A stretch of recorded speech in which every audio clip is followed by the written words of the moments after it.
നമസ്കാരം. പ്രധാന വാർത്തകൾ.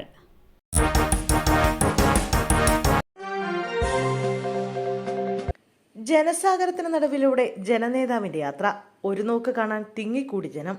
സെക്രട്ടേറിയറ്റിലെ ദർബാർ ഹാളിൽ നിന്ന് യാത്ര തുടങ്ങിയതു മുതൽ വൻ ജനാവലിയാണ് പ്രിയ സഖാവിനെ കാണാൻ തടിച്ചുകൂടിയത്. പട്ടം, കേശവദാസപുരം, ഉള്ളൂർ എന്നിവിടങ്ങളിലെല്ലാം നിരവധി പേർ സഖാവിനെ ഒരു നോക്ക് കാണാൻ തടിച്ചുകൂടി. കഴക്കൂട്ടത്തും അന്ത്യ അഭിവാദ്യങ്ങൾ അർപ്പിക്കാനെത്തി ജനങ്ങളെ കൊണ്ട് വഴികൾ നിറഞ്ഞു. വയോധികരടക്കം നിരവധി പേരാണ് VSനെ അവസാനമായി കാണാനെത്തിയത്. റോഡിന് ഇരുവശത്തും തിങ്ങി നിറഞ്ഞിരിക്കുന്ന ജനങ്ങൾക്ക് നടുവിലൂടെ പതുക്കെയാണ് വിലാപയാത്ര കടന്നുപോകുന്നത്. മണിക്കൂറുകൾക്ക് ശേഷം ഇപ്പോൾ വിലാപയാത്ര കൊല്ലം ജില്ലയിലേക്ക് പ്രവേശിച്ചിട്ടുണ്ട്. VSനെ അധിക്ഷേപിച്ചെന്ന പരാതി. ഹമീദ് വാണിയമ്പലത്തിന്റെ മകൻ യാസിൻ അഹമ്മദ് അറസ്റ്റിൽ. അന്തരിച്ച മുൻ മുഖ്യമന്ത്രിയും മുതിർന്ന കമ്മ്യൂണിസ്റ്റ് നേതാവുമായ VS അച്യുതാനന്ദനെ സമൂഹമാധ്യമങ്ങളിൽ അധിക്ഷേപിച്ച ജമാഅത്തെ ഇസ്ലാമി നേതാവ് ഹമീദ് വാണിയമ്പലത്തിന്റെ മകൻ യസീൻ അഹമ്മദ് അറസ്റ്റിൽ. ഡിവൈഎഫ്ഐയുടെ പരാതിയിലാണ് പോലീസ് നടപടി. VSനെ സമൂഹമാധ്യമങ്ങളിലൂടെ അവഹേളിച്ച നഗരൂർ നെടുമ്പറമ്പ് സ്വദേശി V അനൂപിനെ നേരത്തെ അറസ്റ്റ് ചെയ്തിരുന്നു. തിരുവനന്തപുരത്ത് 18 വയസ്സുകാരി കിടപ്പുമുറിയിൽ മരിച്ച നിലയിൽ. വെങ്ങാനൂർ പഞ്ചായത്തിലെ നെല്ലിവിള ഞെടിഞ്ഞിലിൽ ചരുവിള വീട്ടിൽ അജുവിന്റെയും സുരിതയുടെയും മകൾ അനുഷയാണ് വീട്ടിലെ 1-ാം നിലയിലെ കിടപ്പുമുറിയിൽ തൂങ്ങി മരിച്ച നിലയിൽ കണ്ടെത്തിയത്. ചൊവ്വാഴ്ച ഉച്ചയോടെയായിരുന്നു സംഭവം. അയൽവാസിയായ സ്ത്രീ അസഭ്യം പറഞ്ഞതിൽ മനംനൊന്താണ് പെൺകുട്ടി ജീവനൊടുക്കിയതെന്നാണ് ആരോപണം. അയൽക്കാരിയുടെ മകൻ അടുത്തിടെ 2ാമത് വിവാഹം കഴിച്ചിരുന്നു.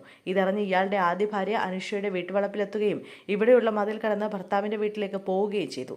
ഇക്കാര്യത്തിൽ ഇവരെ സഹായിച്ചെന്ന് പറഞ്ഞാണ് അയൽവാസിയായ സ്ത്രീ അനുഷയെ അസഭ്യം പറഞ്ഞതെന്നാണ് ആരോപണം. തുടർന്ന് കടുത്ത മാനസിക സമ്മർദ്ദത്തിലായിരുന്ന പെൺകുട്ടി ജീവനൊടുക്കുകയായിരുന്നു എന്നും പറയുന്നു. ITA പഠനത്തിന് തയ്യാറെടുക്കുന്നതിനിടെയാണ് മരണമുണ്ടായത്. സംഭവത്തിൽ പോലീസ് കേസെടുത്തിട്ടുണ്ട്. റോഡ് മുറിച്ചു കടക്കുന്നതിനിടെ ബസ്സിടിച്ച് അപകടം. വയോധികയ്ക്ക് ദാരുണാന്ത്യം. KSRTC ബസ്സിടിച്ച് വയോധികയ്ക്ക് ദാരുണാന്ത്യം.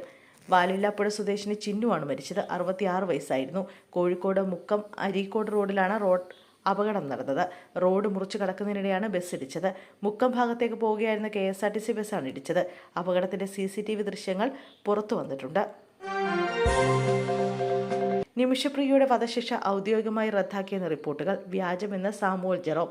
യമനി പൗരനെ കൊലപ്പെടുത്തിയ കേസിൽ വധശിക്ഷയ്ക്ക് വിധിക്കപ്പെട്ട നിമിഷപ്രിയയുടെ ശിക്ഷ റദ്ദാക്കിയെന്ന് ഇവാഞ്ചലിസ്റ്റും ഗ്ലോബൽ പീസ് ഇനിഷ്യേറ്റീവ് എന്ന സംഘടനയുടെ സ്ഥാപകനുമായ ഡോക്ടർ പോൾ സോഷ്യൽ മീഡിയ പ്ലാറ്റ്ഫോമായ എക്സിൽ വീഡിയോയിലൂടെയാണ് ഡോക്ടർ പോൾ ഇക്കാര്യം പറഞ്ഞത്.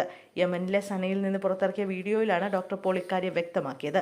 നിമിഷപ്രിയയുടെ അമ്മ ഉൾപ്പെടെയുള്ളവർക്ക് നന്ദി അറിയിച്ചാണ് വീഡിയോ പുറത്തുവിട്ടത്. അതേസമയം ഡോക്ടർ പോളിന്റെ അവകാശവാദം വ്യാജമാണെന്ന് യമനിൽ നിമിഷപ്രിയയുടെ അമ്മയ്ക്കൊപ്പമുള്ള സാമുവൽ ജെറോം പറഞ്ഞു.